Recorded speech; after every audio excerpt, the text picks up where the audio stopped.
There we go.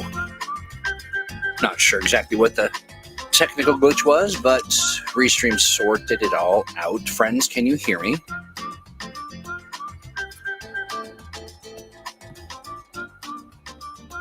Excellent. Sounds like Duke has got us. Tempo's hanging out as well. Yeah. The Duke in the chat, yeah. We'll be continuing our creative collaboration series here next Thursday. But for this one, we want to bring back our old pal, our good buddy Malcolm Shepard, who will talk all about Simple Age, or Sage, as we've been calling it. Hey, Gray Matter, good. I'm glad you could hear us. Thanks, Tempo. You know, before we dive into that, I want to talk about, we're going to be mentioning Engine, the AGE Roleplaying Game, is specifically number 3. You'll see that little QR code. It's on sale right now. And what that means is that you can pick it up as part of the 6-zine bundle or on its own for 20% off. And you'll check that out at the QR code. Just use your phone and it'll take you there as if by magic. In addition, we've got some other goodies on sale. That is both our, the 6-zine bundle, which gives you 3 issues of Engine and then the 3 Dread Crawls. You can buy them separately for 20% off, or you can buy them as a bundle. And then the Fantasy Age Frights bundle, which is 25% off.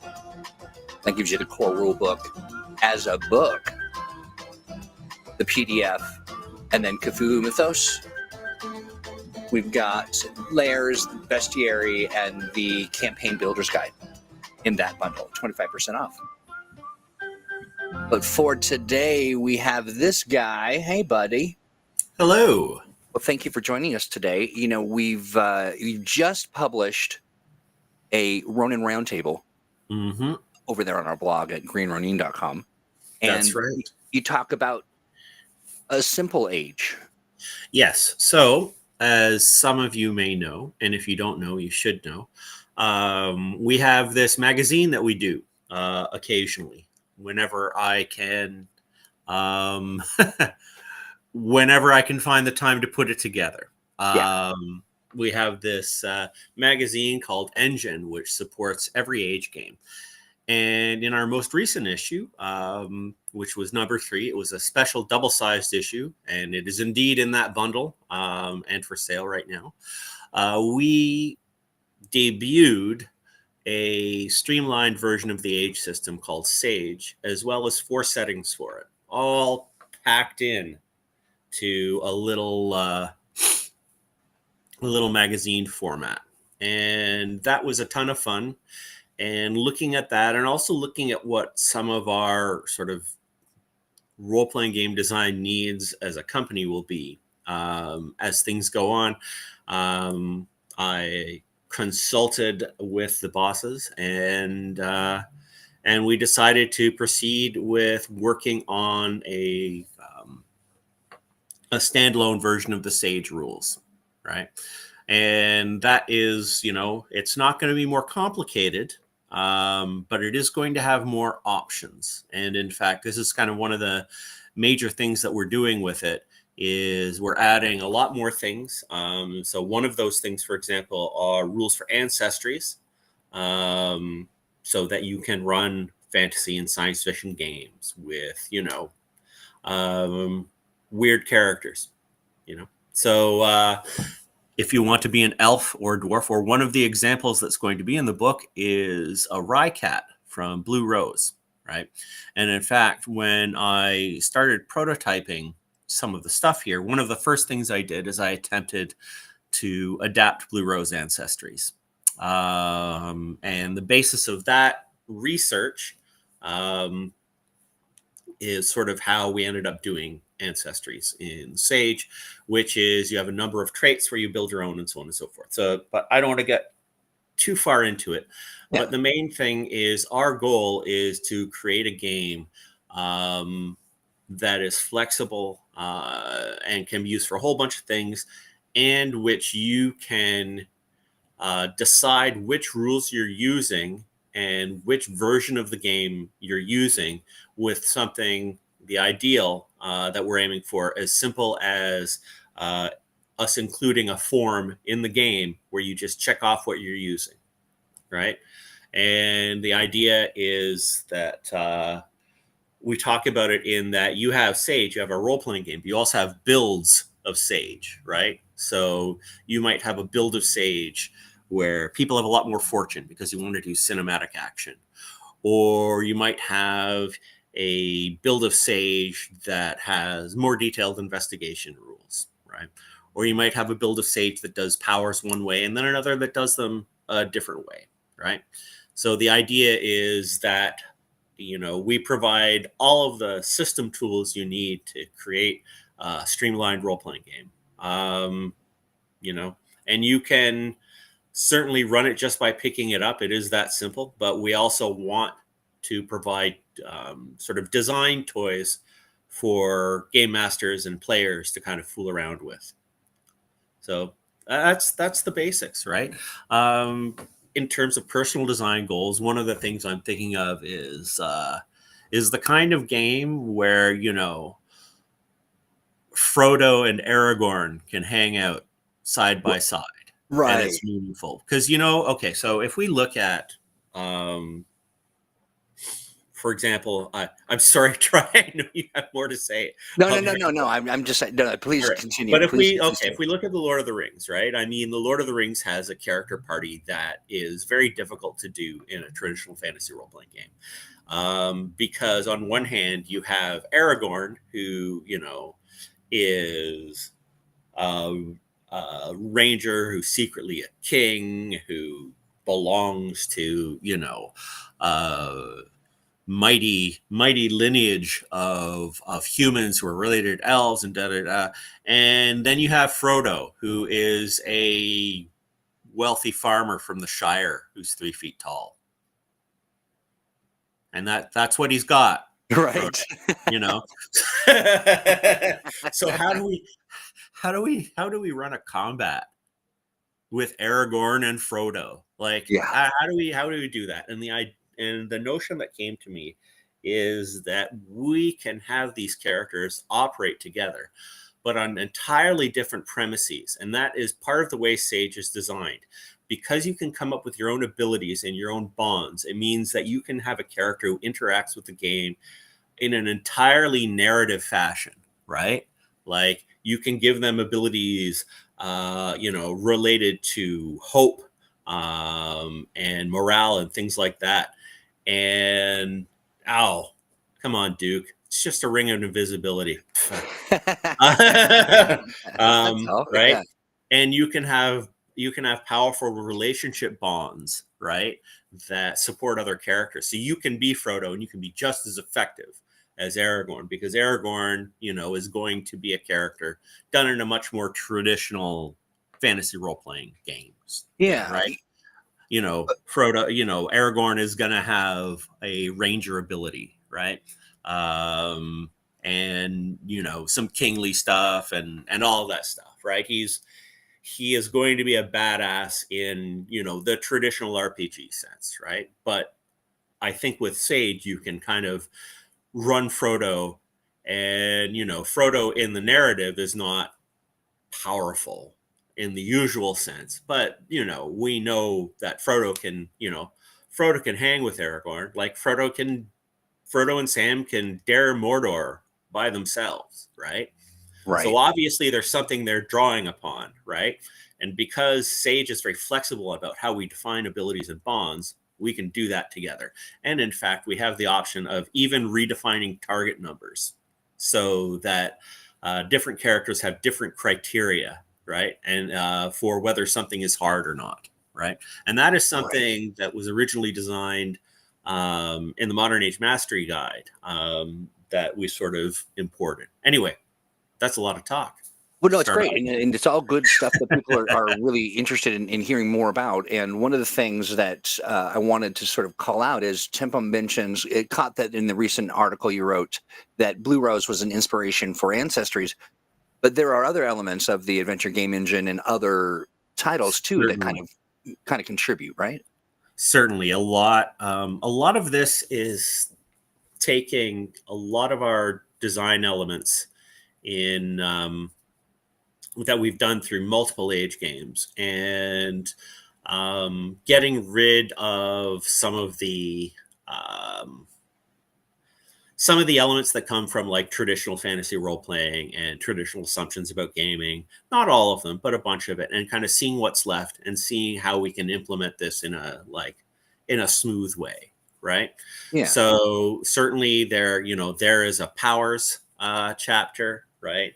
That certainly takes stuff from elements from the Modern Age Companion, Modern Age Powers.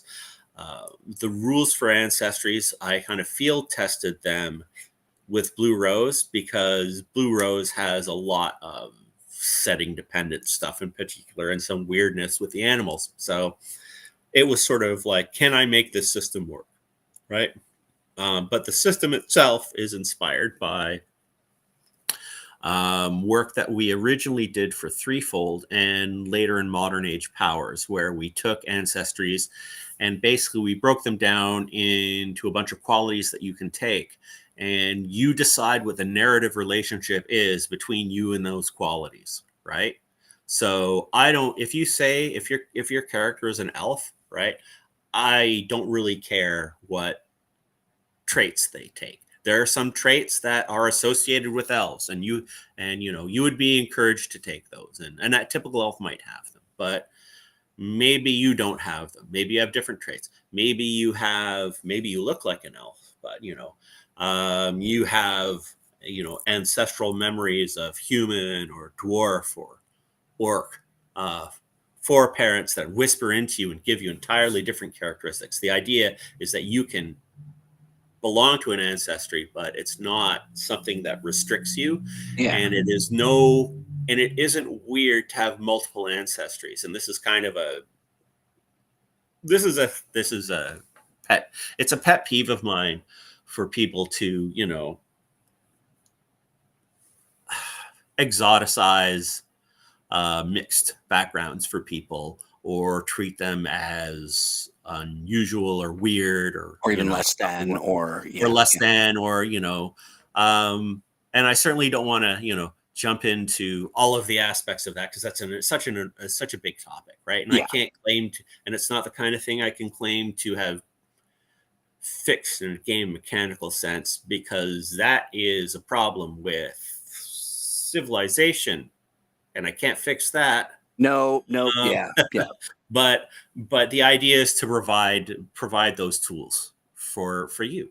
Well, I like that. And so it sounds to me, when we talk about Sage in an overarching kind of sense. Now, some folks in chat, like Michael in chat, kind of talked about it being a checklist of sorts, or a pipeline, or lots of folks are talking about a process or system. But it sounds to me like you are creating a mechanism that sheds some of maybe the older tropes of the creation space, right? In for TTRPG developers or designers or people who were doing homebrew stuff. Is it about making it easier, or it's about making it easier for people? Like it's about making it so that that it's already built for you to make the kind of game that you want, and we try to kind of reduce the number of speed bumps between you and making the system do that thing. And a lot of it is taking some things that we use and actually do kind of need for classic Age games,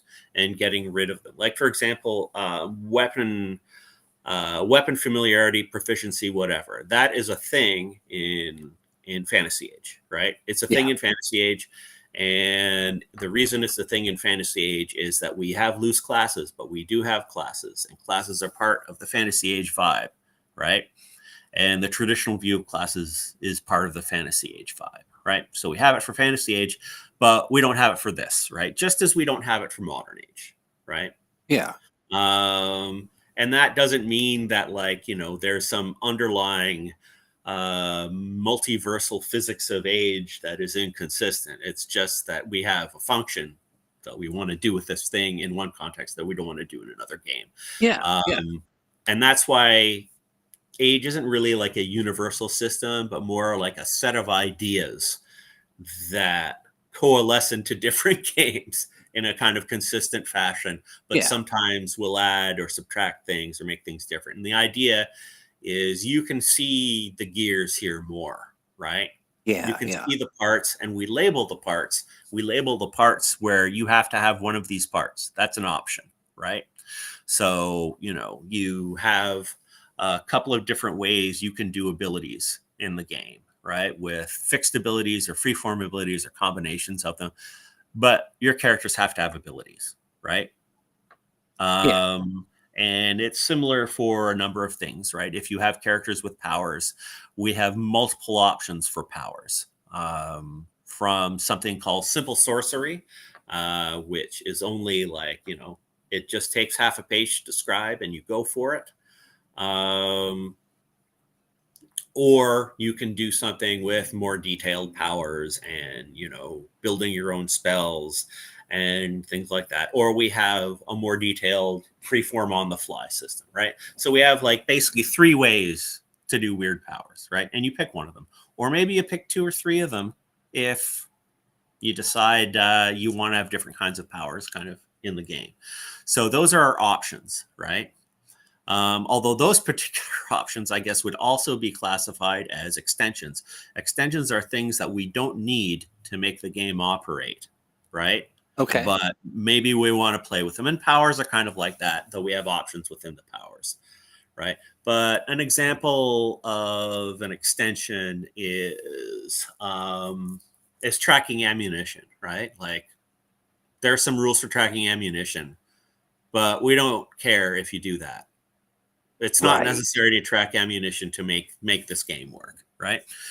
So, but the idea is that it's not there without any explanation either, right? We tell you what this part is for and what it does and whether you want to add it or not, right? So similarly, ancestries would count as an extension, right? Like, not all games are going to have ancestries in them. But for those that do, there it is. And so, as you're developing Sage and you're kind of working on those gears for people to kind of see and select as they put their world together, do you feel like it leans one way or another? Are you very purposefully sort of saying, "Hey, this is fantasy, this is future, this is dystopia, No. this is..." Yeah, go ahead. All I can say is that realism isn't the goal. That's I it. see.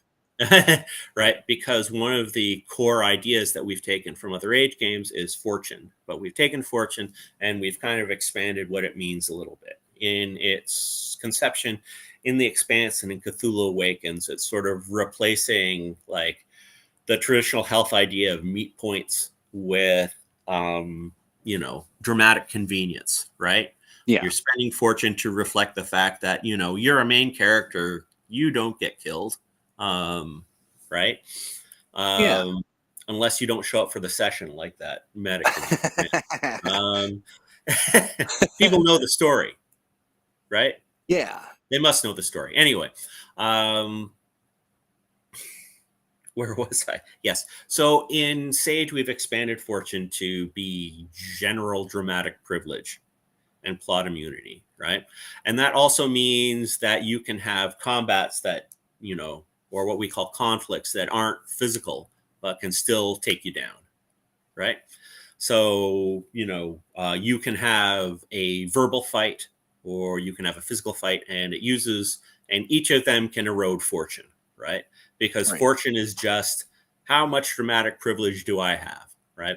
And we have guidelines for different levels of fortune that you may remember kind of follow the trends that we've laid out in Modern Age, for example, with cinematic and pulpy and gritty, although they're named a little differently because Well, there are reasons. There are reasons that actually it has to do with housekeeping reasons that matter more to me than to you. But you still kind of have to deal with it. Sorry. Well, so I mean, maybe we unpack that, but I also wanted, Michael in chat talks about the 5E and how that might have influenced the development of this product, or if it did at all. And because it really does feel like a natural evolution of the AGE system as different titles came out. There was different sort of takes and mechanisms. Go ahead. When it comes to 5th edition, I have a terrible confession. I haven't even bought the books yet. Well, no, I bought the 5th edition, but I haven't bought the new ones, like the 5.5 or the anniversary ones. Like I haven't. As for AGE, I mean, a lot of it is there are all these ideas floating around in AGE that are quite exciting, but they're linked to individual games, and it's kind of neat to liberate them and play around with them. Right? It sure is, yeah. And I owe a lot to to people like Joe Carricker and Jack Norris and Crystal Steve Fraser. Kenson. These are all people, and Alejandro and the late Alejandro Melchor, who worked on Modern Age, and so many, Ronins and freelancers, right? Who've all contributed, and it's nice to be able to take this stuff and and be able to kind of see what I can do in other contexts. Bonds is probably the big one for me. I have been playing with the Bond concept ever since I was able to as a professional. I miss Alejandro too. I miss Alex too. I'm just reading the chat here. David, who I've known for quite some time, I think probably around 25 years. We were both familiar with Alejandro Melchor, and Alejandro was one of the contributors for Modern Age and for Threefold, and actually for most of the Modern Age books. He could really vibe with the mechanics, and he passed away very suddenly. Right? It was terrible, and he's one of those folks, like he really established a presence for Mexican RPG creators as well. So I know it's not about Sage at all, but it's nice to remember him. Absolutely. I think it's important to reflect and remember and to celebrate. Look him up on Drive-Thru. Anyway, to get back to it, I see a question about whether we're going to do more settings. Yeah, I want to call that out. Want to call that out real quick, just to say, our buddy Tempo has a thing for magical girls, and the one for anthropomorphized cells in the human body. That is wild. That's a wild notion. That is very specific. Yes, it is. All right. No, because it's not in my interest. I'm not interested in those things. All right. I'm a little bit interested in cells at work. I've seen a few episodes. But I like the thing where the guy goes back in time to ancient Rome through the bath more, in terms of lighter anime. Thermae Roma. The end of each episode has like the creator of the... Okay, that's not about Sage. Anyway. But here's one thing I want to include. I do want to include, you know how I'm talking about a form where you check, and this is the version of Sage I'm using. I want to basically take the outline that I did for Engine 3 that I sent to contributors and said, when you do the settings, I want this, this, this, and this. And I will turn it into a sheet for you, and you can just do that yourself, right? And, maybe I will do a different setting in my very own lonesome. I have to say, like, I'm watching a lot of Claymore right now. Anybody watch Claymore, the anime? I'm not. Yeah, anime is the one thing that It's passed me by. No, I didn't have uh, not embraced that. it's Yeah. it's about these women warriors who have been given demonic power, right? They can use their demonic power. They use their demonic power to hunt monsters, and they have giant swords. And they're really mean to each other too. So, I always like, uh, mean high school chat in my anime. But Sage, yes. I was just going to say tempo. Yeah, Malcolm can smell what you're stepping in. He knows the score. He's aware. But yeah, so yeah, and then that's what's beautiful. I mean, and tempo does sort of give us the opportunity to say it's not going to come. I mean, there may be settings, and there may be setting offerings that come from us, but the point of this really is that yes, do that tempo. Make that setting work. In fact, the reason that I started by prototyping Age is that at one point I was going to pitch prototyping Blue Rose. Is that at one point I was going to pitch a notion where we make a very stripped down version of Blue Rose. Right, perhaps with perhaps even with solo play options. Yeah. Like location and event generators, and because, and this is going to seem like a really artificial segue, but if we look at Dread Crawls, nice. the first 3 issues of Dread Crawls, which is part of the zine bundle, It sure is. The first 3 issues of Dread Crawls feature generators for locations, stories, and major events. And I've always wanted to sort of like bundle and tweak these generators and combine them with other stuff and create something that will work with solo play and co-op play and things like that. So that's something that I have in the back of my mind, but it's not for Sage, but it might be for Sage someday, right? Because it's another thing where we have the basic design idea. Jesse Hanick did some fantastic stuff working on it. But we need a place for it. Right. And so talk to me about that just a little bit so folks can kind of understand if they're not quite grokking. And you're talking about the creating a stripped down version of Blue Rose that had elements that were like kind of these generators and things that. Yeah, these generators. The idea would be that you play an envoy or a group of envoys, and you can generate, large events in Aldea and stories in Aldea, and then specific sites in Aldea, right?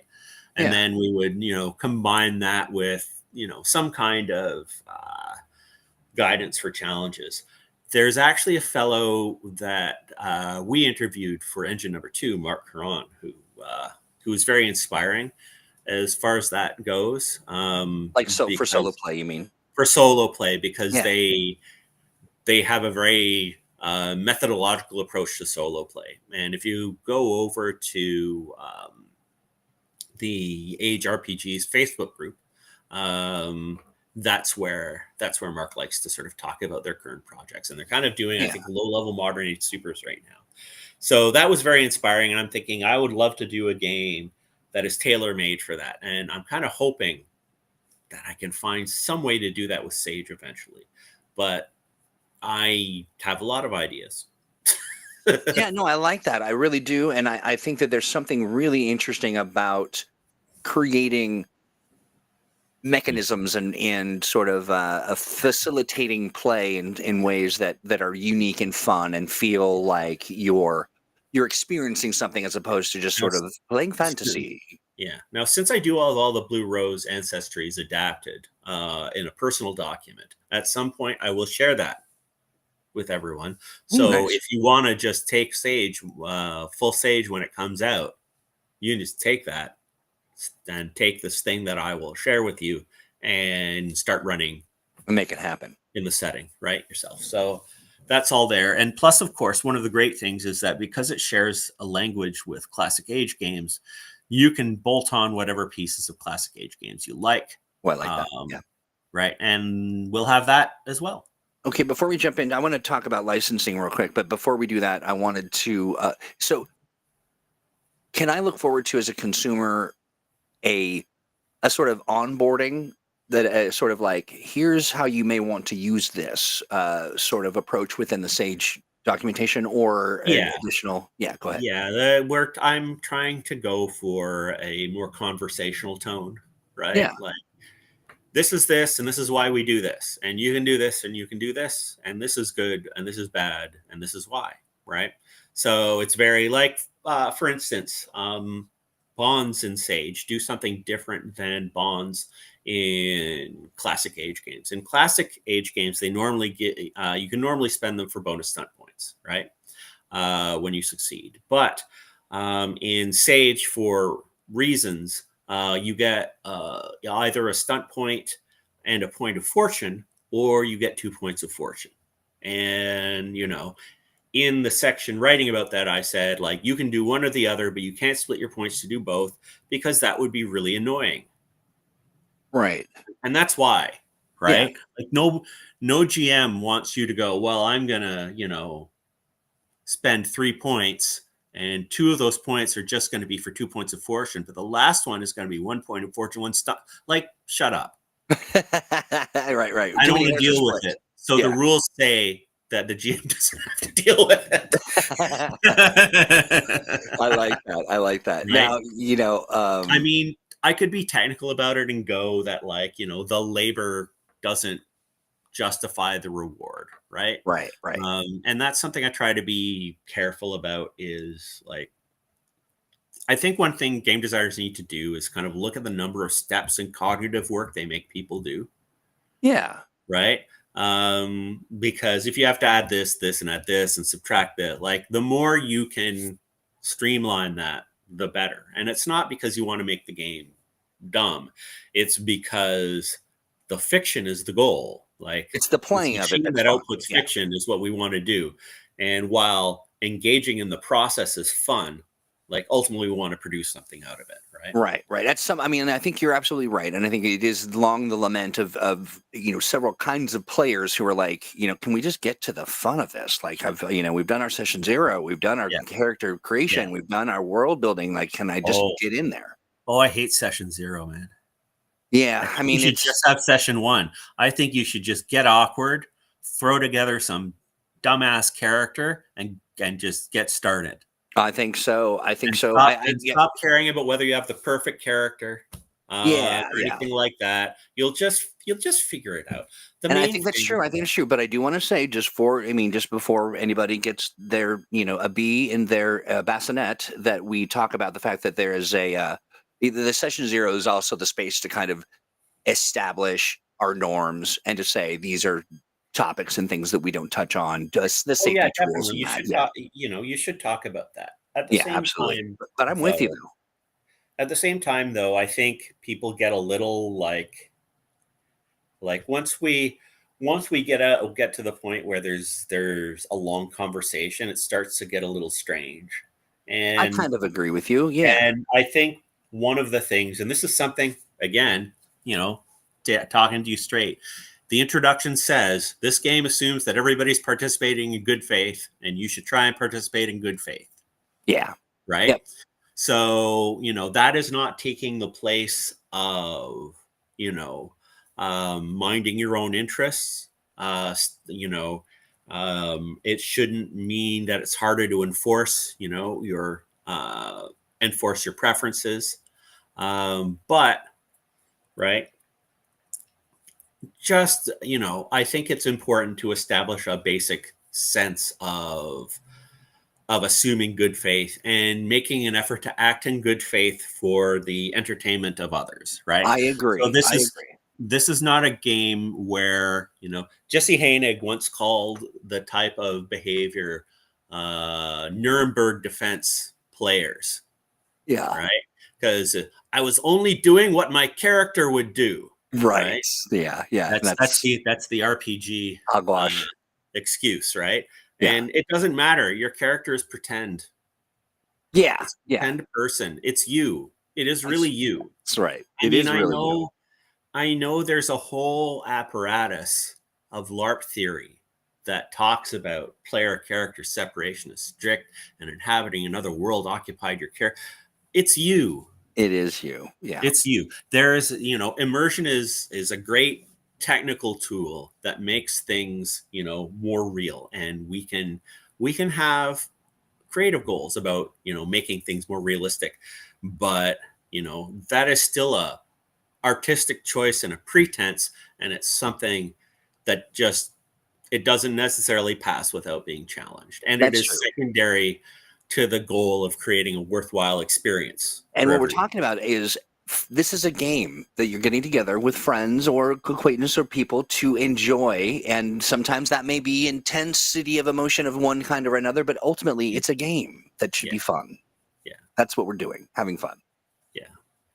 So yeah, I'm here. I hear you. Absolutely. And and the other thing too, to your point, I think that there are moments where get together and get weird and awkward. Like you got to go through that. You cannot session zero that away. It's going to happen. And if you do too much to sort of guardrail against it, then you never get to the point where you get past it.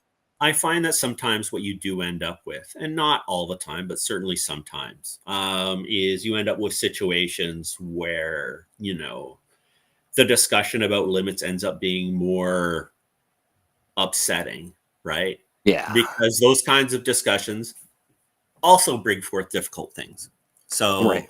there's no ideal solution, and I am not under any circumstances saying like don't use safety tools or anything like that. What I'm saying is that I think it's something. I think you can start a role playing game the first time you get together with it. Yeah, I love the notion. I love the notion of shortening the distance between me and enjoying a story that I'm participating in, and I think the fundamental rule of being a good actor and being somebody who is intentionally participating and not hiding behind like, oh, my evil character is being just so rude to everybody. Like, And this is not just a thing that I'm saying off the top of my head right now. It is something that is, written down in the book, right? The fact that we are assuming good faith and that we want you to kind of, we want you to be generous as a player and participant. And also there's a lot of stuff about how, the GM's role has sort of moved to more of a like, they're the person we trust to make immediate quick decisions and, to have a certain amount of extra autonomy and proactive stuff, right? yeah, And they have more responsibilities. But one of the things is that you can, it is a rule in the game that if you all enthusiastically believe the thing should proceed in a certain way, they do, right? yeah, It's not really a rule of cool, and it's also not consent in the sense of the really loud person makes a lot of noise, and then everybody goes, "All right, fine already." Right? yeah. I give up. It's everybody together, and I just want a place for all of those situations where I've been playing a game, and we have, as a player, and we've all done something really cool, and even the GM wants the cool thing to happen. Yeah. The GM doesn't feel like they have permission to let us do the cool thing. Yeah. Right? Yeah. So I get that for sure. So Tempo asks, just being a Green Ronin historian, that the simplicity of Sage reminds him a bit of the system that Orc, the role playing game, runs on. How is Sage similar or different from Orc? it is not really that similar. However, the system that we use for Orc, which we have since called quietly the Dare system, is in fact the system being used for Swords of the Shadow Planet. Oh, So now you know something new about Swords of the Shadow Planet. Oh, that's great. We got in before you asked. I love it. Yeah. But no, Sage's basis is the AGE system. It's 3d6 plus an ability. We don't have focuses. 3d6 plus an ability versus a target number. One of the differences is that, while we do have the drama die, we call what it generates usually output. right? Yeah. Or sorry, not output, outcome, right? Outcome. Yeah. And some tasks require more than 1 point of outcome, right? And that is how we do our extended actions and things like that. And the idea is to streamline that, because in classic age we have we have like a bunch of different rules for extended and cooperative tests, and this sort of like flenses that all back to what we need to do. But yeah, it is, it's age, and you can adapt stuff from other age system books readily to it. Yeah. And there will be material telling you how to do so. In fact, there's already material telling you how to do so in engine number 3, which has the first Hey. version of this system. Remember, I'm talking about all this stuff, and it's going to have more stuff, and it's going to be worth buying on its own. But you can already, thank you. The banner is here. But you can preview it right now Yeah. by buying that. So Absolutely. And, we also have a video that I'll drop the link and provide it as well, that you can hear from the creators of these. yes, we had them all together to talk about their settings and talk about what we did. Lovely. It was And a it great was conversation. fantastic. It was a lot of fun. You'll find that on our YouTubes. Nice. Well, Stan says the more you talk about it, the more I want to check out Sage. Oh, Stan, you're such a nice fella. He is. He's a booster for sure. Thank you so much. Also, Stan, I showed Malcolm your rendition of the Fantasy Age cover. Yeah, I immediately. He was like, "I love that." Several impractical ideas for it, because I was super impressed by it. So thank you so much. I'm charmed. Seriously. Yeah, Stan's a charmer, to be sure. Let's see. I'm looking at some of this stuff. So with Orc, you can dare to be stupid. I'm presuming that's You can indeed dare to be stupid. I like that. Dare comes from Dice Array Role-Playing Engine, but also I wanted to make an obscure joke about 80s drug programs for old people. Yes, exactly. I have my dare T-shirt. The hugs, not drugs era. Yeah. Yeah, and later I found out you can do both. Yeah, You can have hugs and drugs. Sometimes the drugs make you want to give the hugs. That's true. Very true. Very true. So I've heard in my reading on the topic. Awesome. Okay, I was talking about prescription antidepressants, Troy. I don't know. True. Me too. I don't know what you're on about, certainly. I don't either, but I want to give everybody a big hug. Let's see. Yeah, do get engine number 3 as Duke proclaims or demands, because it's on sale and you can pick it up in its and the settings are so cool. Oh, they're really good. The settings are so cool, and this is one of the things that really pushed me. In fact, one of the things I wanted to address was that there was a comment that we talked about the settings too much. And not really about the system. So that's why I'm going system. But the settings are amazing. They are amazing. But this will give you a little understanding of why the settings, or how to, as it relates to settings. But check that out. And then just as a real quick reminder, we've got our Back to Ghoul sale. We have the Fantasy Age Frights bundle, which is a book, and then 5 PDFs. All told, $84.80. That's 25% off, but you can get them individually as well. So pick those up if you haven't had a chance. And then, of course, the larger bundle set of the zine bundle powered by Age, which is Dread Crawls and then 3 engines. And you can pick those up all together for $50. $50.34, which is a weird price, but you could do that, or you can buy them individually, and you can enjoy those on your own, and then be, really honestly on the cusp, you're in the bleeding edge of the Sage, development pipeline, and so you want to pick that up and be a part of the magic. And that's true. Catherine Shuttler's Half Moon is cool. They're all cool. Everybody did really great work. I think that I have to say, my personal favorite is Guardians of the Key. It's clever. It's fun. It's really, it's great stuff. Yeah, the sort of like it kind of takes some of the vibe of The Expanse and then just smashes it into Green Lantern. Yeah, it's wonderful. It really does. It really does. It's really great. It's got a Yeah, great like premise. It's very clever. I enjoy everybody's that. wearing jumpsuits and living on ratty shits and paying for their oxygen. Yeah, Except these guys who can fly through space unaided with a magic key. Like I love it. Yeah, it's fantastic. And it's amazing. that video is up, and I Yeah. am going to provide. I'll make sure that there's a link in our show notes so folks can get there with ease. I think we lost track of the licensing question. I was just gonna ask. That was my because we're kind of moving towards the end of the program. Are we Yeah. going to be able to see sort of an Age Creators Alliance spin We're with this? talking about a few different things, right? Okay. Like, I would certainly like to see some mechanism where everybody can kind of do and share fun stuff. Right now, though, we're doing a lot of talk about licensing to do with multiple games. So some of which are somewhat a bigger deal than this. So I think mostly I kind of have to queue up and have to have that discussion, that company-wide discussion to kind of figure it out.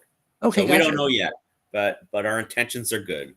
Yeah, so the intention is we've got some discussions to have, and that we know one of the things we definitely know and want to do is give people what they want and make sure that they've got the fun stuff. Here's the link, friends, in chat to the What Is Sage episode. Yeah. Or it's kind of its own standalone event, and you can find out all about it. Just to clarify, and for those of you who've tuned in later, that is for the version of Sage that we released with engine number 3. Yeah. And what we're talking about today is I'm going to make a bigger version of engine with more stuff in it, and with specific ways to customize it, with thorough guidance and straight talk, and just a bunch of cool stuff for you to make use of, that go above and beyond what we see in number 3 in engine 3. But you can preview Big Sage by getting Small Sage in engine number 3. That's So right, it's the absolutely. here. So it's the small, simple Age, yeah. It would probably kind of almost act as our quick start. Nice, except that we're super unhelpful and don't make characters for you. It's true. That is true. I'll tell you, chat and friends that are watching on demand, I've been given a sneak peek at some of the work that Malcolm's doing, and it is, you're going to love this. It's going to be, some pieces will click together once you got it in your hot hands, or as we sort of give you more of the elements of it moving forward. And this is a process of it's done when it's done. You're working on it, kind of the direction you're headed. It's not something you're going to see tomorrow. Yes. That said, Mm-hmm. It is designed to not require as elaborate a production process, because for a couple of reasons. First of all, it's not big. Yeah. Right. So it's Sage, it's simple. Right. Yeah. So we're talking about the kind of position where if you look at some of the lighter builds of a game like Fate. Yeah. Right. Or I would also see in terms of heaviness, it's comparable to things like Gumshoe, or or the system originally used for Over the Edge. I say original because I'm not familiar with the recent edition, or lighter Powered by the Apocalypse, or things like that. Right? It's something that really here's a bunch of core concepts and ways we can implement it. The difference is that we want to provide a pretty clear set of instructions to make use of it as smoothly as possible. Yeah, and David mentions does this expanded Sage book have to fit into the production pipeline? And you're kind of validating that. Yeah, yeah, yeah, yeah. It's not as big, so it doesn't. We don't need to source the same people to do things with it, right? Yeah. Because if we if we look at Cthulhu Awakens, for example, like Cthulhu Awakens needs a printer who can handle doing a 300-page hardback, right? Right. A Right. 300-page 8.5 by 11 hardback, and also because of the crowdfunding, the limited edition of it as well. This is probably going to be more of a 6 by 9 book. Yeah. It's going to be on the smaller side. The idea is I really like that format way back from when I was playing live action Vampire the Masquerade. I really Wow. like the old format of law. I like Grey Book Laws of the Night, for those of you who know what I'm talking about, right? So, that'll make sense. I'm comparing it with an out of print supplement from the 90s. Isn't that gonna make it make sense for everyone? I will say, I mean, you bring up a good point though, because when we look at things like Morkborg and we look at sort of there is a desire or an affinity for scrappy, kind of fun, simple approaches to this stuff that doesn't need an encyclopedia, a collection of not, and everybody loves a book. I mean, that's not what we're not. This isn't the look what we're doing now, everything else sucks. It's the resurrecting some ideas that are really great, and then also redeeming them to a degree through kind of what the modern sensibilities are. I think it's great. Yes, that's basically it. I think. I don't know. Well, I'll take it as a yes. And it's I've exciting. never seen the spiral-bound Whispering Vault, David. David. I've heard of it. I know it exists. I've never seen it. And so I think what I love about this conversation is that it has, since the beginning, we started talking about age, and you pop on and you kind of share bits and pieces and sort of your design intent, and it ignites everybody. Like they get in a good way. I mean, it doesn't, they're not incensed, but they are. I hope so. Yeah. Well, not the incensed part. Like, I hope you're interested because I need you to purchase it. Exactly, and play it, of course, and to understand it and to enjoy it. But I think that we've seen that permeate the other conversations that we're having when it comes to kind of creative design and such. And so I'm looking forward to seeing what today's conversation inspires. And it should be interesting to kind of watch all this stuff go down. Now we got about, I don't know, 7 minutes or so. Talk to me about are you hanging out somewhere on the internet? Are you largely kind of head down in the? I visit the Grad sometimes. Yes. I visit the Atomic Think Tank sometimes. Yes. I am here and there, but for the most part, I don't do work-related social media. Leaving that to me. But to find Malcolm out there in the world, you want to head over to the Grad, of course, because he's there, he's active, he's talking, and then the Atomic Think Tank as well. Lots of space to have these conversations. A whole homebrew section, which I'm sure is going to be lit up by the conversations we're having here. And we've got a link to the Grad in chat, and of course, you can go to the Atomic Think Tank by going to Atomic. And if you are Canadian if you're a swordplay enthusiast who lives in Ontario, you can find me on that Discord that we use. Yeah, exactly. With very narrow, very narrow band. But yes, of course, Malcolm, famous for your swordery. That's not the word, but some swordery. There are certainly better sword people out there. You come to understand the role of oldness and swordery. That's right. When you're swinging a big hunk of metal. Swinging and you have some 25-year-old who's super fast. Well, I will say this, that age notwithstanding, you are our sword guy, and so that's all we need to know. I think I'm like the second sword guy though, like Jack Norris. Jack Norris had a bit of deafness in that department too, if I remember right. Deft, not to death. Yeah. Deft. But a deftness. Well, I like it, and while we love Jack and all of that for sure, Yeah. you can bask in the glow of the love. Shout out to Jack Norris.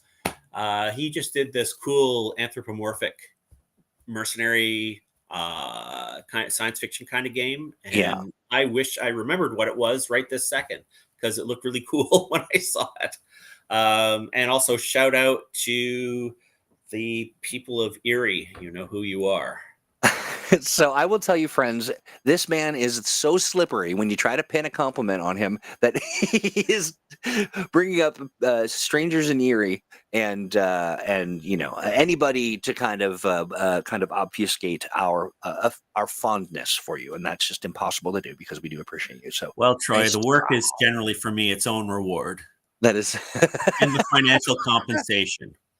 And not just the work and the financial compensation are their own rewards. Absolutely, they are indeed. All right, my friend. Well, this has been a really phenomenal conversation. I hope everybody in chat's enjoyed it. I think that what will end up happening is that as people noodle and marinate on all of this, that they'll have even more questions, and we'll and I know that today's design diary is just one of, I think, maybe a 3-part discussion that you're having kind of as... I'm going to be cranking these out on the weekly as I go. Well, I love this. And so what we'll do is when we have your next published design diary, maybe we'll have you pop by again and kind of talk a little bit more about what you've uncovered and what you're, kind of where you've reached in the development process and take all the worlds. Questions. That's Untamed Worlds. Got you. Thank you, David. David Bullock, of course, in chat, sharing, helping us out with the deets. Awesome. Well, I think that's about it, my friend. I'm going to remind folks that... anything else you want to say before we call it a day?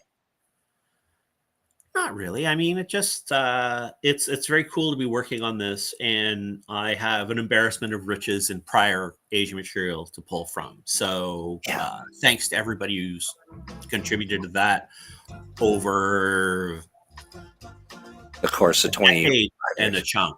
Yeah, absolutely. Hey, friends, I thank you, Malcolm. You are the best. Really glad to have you here, and we'll look forward to having you here again very soon to talk more about Sage and beyond.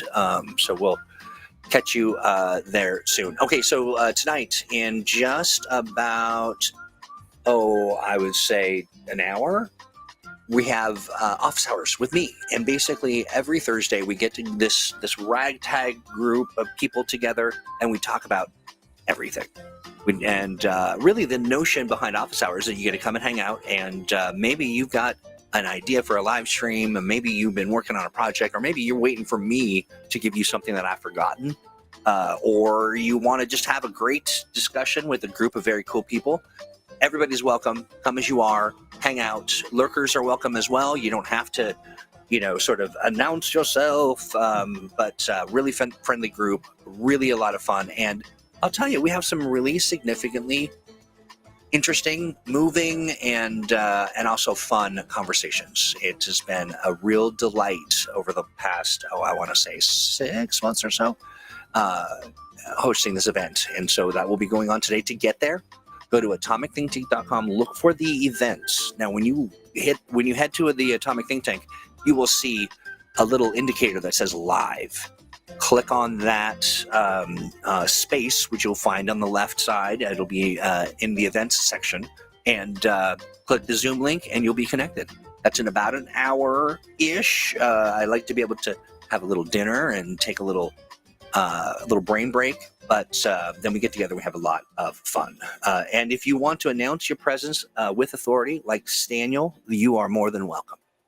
Everybody gets a little opportunity to shine there, and it's fun, and everybody's nice, and that's all that matters. Hey, friends, involved in the sumo. What was that? Show? Is Stan involved in the sumo show too? Stan is involved in the sumo show. Stan and I'm kind of interested in what you folks think about the matches that took place in the UK? We have some thoughts about that. That's the promotional, the kind Yeah. of event that Stan and I will cover that with some thoughts for sure. Yeah, there's some I've never seen. Oh, what do they call it in okay, it's called like a Russian wrist wheel or something like that. I've never seen it done in sumo before. But there was one match where, sorry everyone, I'm just wasting all of your time. There's but where he grabs where the winner grabbed the other fellow's wrist and just did it with perfect, took loaded it behind a step and pulled the wrist, and the fellow just flipped. I've never seen a wrist throw like that in sumo before. And there are a couple of other rare techniques, and I can't help but think that maybe they were putting on a bit of a show, eh? Perhaps. And I don't know But this. I can't call myself an expert, but I've just anyway. I'll watch that. Well, I've been doing the sumo show with our buddy Staniel for 3 years now. Yeah. That was Anishiki versus Ura. Okay, very interesting. And I'm dropping a link to the sumo show just because we're talking about it. Mhm, But mhm. Stan and I have been talking sumo for years and years, and I am far from an expert. But it's very fascinating. It's for a sport that's thousands of years old. It's got some legs. Yes. Yeah, awesome. All right, well, thank you for that little end to a wonderful show. And folks, All we'll right. talk to you. But hey, come back and check us out Mondays. We've got our Mutants and Masterminds Monday. It's a lot of fun. And so we will talk to you then. Ciao, everybody.